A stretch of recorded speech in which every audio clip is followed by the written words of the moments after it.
Somos um grupo da turma do nono ano A na Escola Santa Júlia Bilharte. Estamos aqui para relatar um acontecimento que aconteceu na linha 3 no município de Constantino.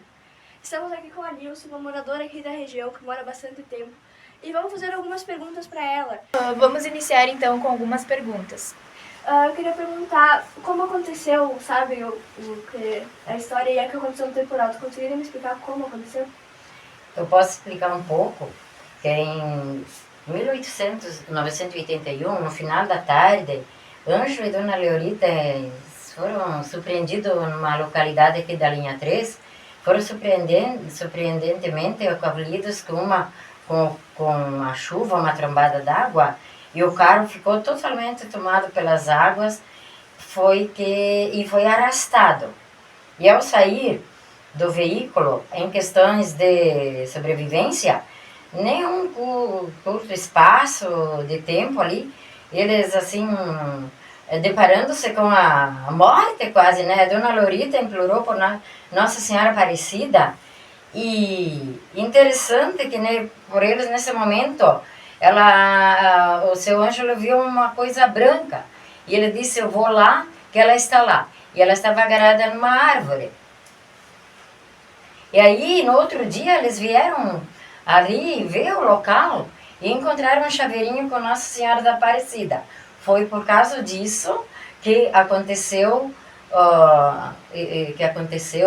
muitos novenas, terço, era um capitel pequeno, e com o aumentar dos anos, as pessoas vinham de outros estados até de graças, e muitas foram alcançadas, muitas.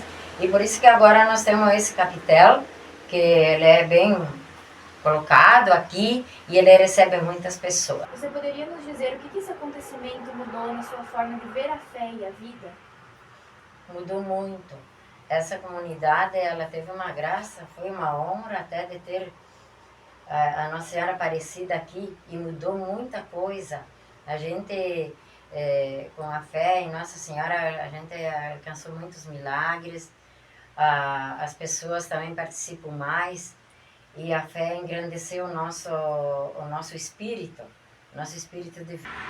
Você poderia dizer se você teve contato com um casal depois do ocorrido? Poderia?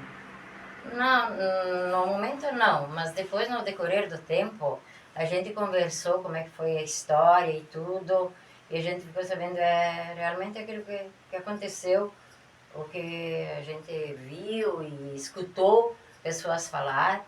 E você pode nos contar quem foi que resgatou eles depois que acabou acontecido ali? Posso, sim. Lembro bem do seu José, a Dona Maria Zatti, ali, que era aqui pertinho, que socorreu eles. Inclusive, depois levaram ele para o hospital, junto com os filhos dele, o Celso, o Luiz, toda a família Zatti ali, foi que socorreram eles. Eu gostaria de saber como chegou a notícia em você, como você descobriu que isso aconteceu. Foi através de pessoas, aqui vizinhos, né? E até foi na Rádio Sarandi, que em Santina não havia rádio ainda. E essa notícia se espalhou para todo o Rio Grande do Sul e outros estados também. E como que você reagiu com essa informação? O que você sentiu? É um sentimento de... A gente se sente muito triste, né? Pelo ocorrido, né? Mas a alegria, ela veio... É que nem quando que Jesus morreu e ressuscitou. Então, quando a gente soube da tragédia, foi um momento muito triste. Mas quando que a gente ficou sabendo que ela se encontrava vivo e o seu Celeste e a Dona Leorita estavam vivos, foi um momento de muito entusiasmo, muita alegria. Boa tarde, meu nome é Laís. Meu nome é Henrique Miguel. Meu nome é Cleonice Riva Potri, atualmente é patroa do CTG. Meu nome é Érica. Meu nome é Luiz Henrique. Somos alunos da Escola Santa Júlia Bilharte e hoje estamos aqui para fazer uma entrevista com a Cleonice, patroa do CTG. A gente gostaria que ela contasse um pouco sobre como surgiu o CTG, enfim. O surgimento do CTG, na época, com certeza eu não estava lá, né? Mas pelo que contam os fundadores da entidade, né? O seu José Antônio de Oliveira Vale, né? Mais conhecido por Vale, né? Que faleceu na semana passada, foi um dos idealizadores, né? Do CTG Itaquaruçu, né? Ele veio de Palmeira. Então, com o intuito de criar, né, um centro tradicionalista, reuniu alguns amigos e compraram o primeiro terreno onde foi construído o CTG, o primeiro CTG, né? Que teve o nome que era da cidade, né? Que antes de chamar Constantina, se chamava Taquarussu. E quando passou a se chamar Constantina, então, eles adotaram o nome Taquarussu para que fosse o nome do CTG, então, que até hoje, né, se chama assim. E como você se sente sendo patroa do CTG? Muito orgulhosa, com certeza, né? É imensamente gratificante, né? Estar à frente da liderança da entidade por 9 anos. Eu acho que todos que passaram pela entidade devem ter sentido e sentem a mesma valorização, porque não seria possível, né, se os fundadores não tivessem dado o pontapé inicial há 56 anos atrás, né, para que se construísse, né, a entidade Taquarussu, e hoje a gente está dando continuidade, com muitos grupos de dança, departamento cultural, campeiro e esportivo. Então eu acho que assim é muito gratificante para mim, a primeira mulher patroa dessa entidade, né? Porque até atualmente, antes de eu assumir, sempre foram homens, né? Que ocupavam o cargo de patrão. E quando eu fui indicada, um pouco surpresa, mas já fazia 17, 18 anos que eu fazia parte da entidade como sócia. E quando eu fui indicada, então, foi muita alegria, né, ter sido indicada para assumir esse cargo tão importante perante a sociedade de Constantino. E esse cargo exige grande responsabilidade? Com certeza exige muita responsabilidade, pois temos várias entidades no município, mas o CTG Taquarussu, ele não é uma entidade que ele é mensalmente.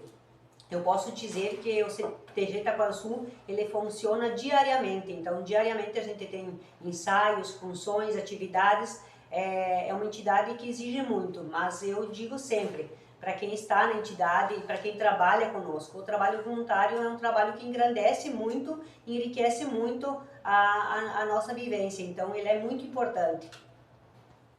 E tem alguma história que marcou o CTG? Foram várias histórias que marcaram a entidade, eu acredito, entre concursos, participações em arte, concursos de prenda, fandangos. Eu acho que a história do CTG, ela vem marcada por várias coisas. Quando eu assumi a entidade, um desejo da gurizada que concorria a prenda, peão da entidade, era participar de concursos da 7ª região tradicionalista, como prenda e peão. Porque nós só tínhamos o concurso interno.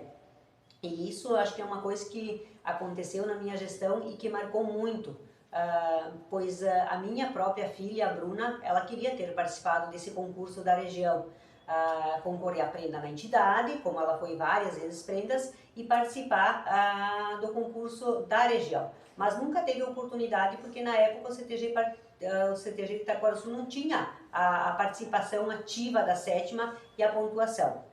E quando eu assumi, eu me propus, né, a fazer esse desempenho para que os jovens pudessem participar. E hoje nós temos, né, na galeria de quadros, né, 6 regionais, então, e mais uma que logo vai para o quadro do mural. Então, 6 regionais para um CTG como o nosso, eu digo que assim é uma história que marca muito, né, porque a gente é muito forte no departamento cultural perante a 7ª região tradicionalista.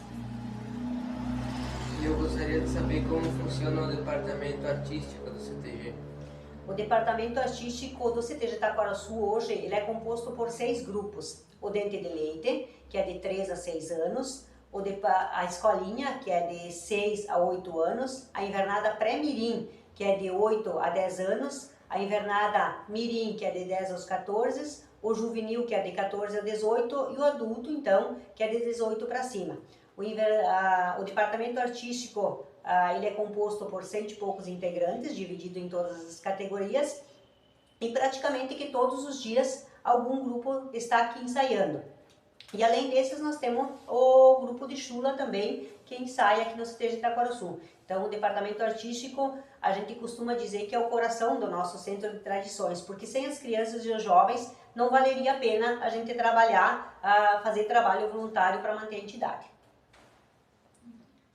Muito obrigada, Cleonice. Foi uma honra ter estado com você nessa tarde, sabendo um pouco mais do surgimento, do funcionamento do CTG.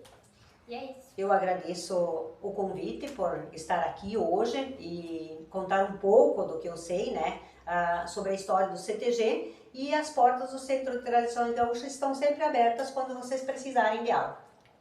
Muito obrigada. Seu nome completo como é que é? Eu, Antônio Galelli, Sua idade? 64 anos, Em que dia que nasceu? 16/5/61. Como era antigamente? Como era feita as estradas e quem organizava? Era feito tudo a braço, arado, pá, enxadão. E o meu avô era o chefe que comandava. Fioravante. Meu avô Fioravante Galelli. Como era antigamente as plantas e como era a colheita? Tudo a braço também. Era lavrado a terra, plantado a braço, cortado soja, a braço, empilhado, depois trilhava. Esperava as trilhadeiras virem de fora, porque ninguém tinha. As primeiras tudo de fora. O milho também colhia, tudo a braço. Guardava no galpão para passar o ano. Para farinha, para os animais. O que plantavam esses tempos atrás, antigamente? Era milho, trigo, feijão. E o soja veio depois, mais tarde. Arroz. E como é que era feito para limpar o arroz, como era feita a colheita do arroz? Era limpada de enxada, tudo de enxada. Quando ele estava bom de colher, cortado a foicinha. E maiado a cacete, a manguá. Tudo maiado a braço. E como é que o nono, o Biso Fioravante, como ele arrumava as coisas aqui, como é que ele organizava o pessoal aqui pra cá? Para trabalhar nas estradas? É. Daí tinha 6 dias cada colono para fazer. Cada família? Cada família tinha 6 dias que era obrigado a trabalhar por ano. Por ano? Por ano. Tudo a braço. Se reuniam, né, com os boi, arado e tudo. Para arrumar as estradas. E como é que o Biso Fioravante comandava aqui, que era comissário? O serviço dele era acertar os pessoal que encrencava, assim, por qualquer coisa, divisa de terra, uma coisa assim. A obrigação dele é de ir lá conversar com os dois para acertar. Acertar numa boa. Se não se acertavam, ele chamava lá fora, na lei, para se acertarem. Era isso aí a obrigação dele.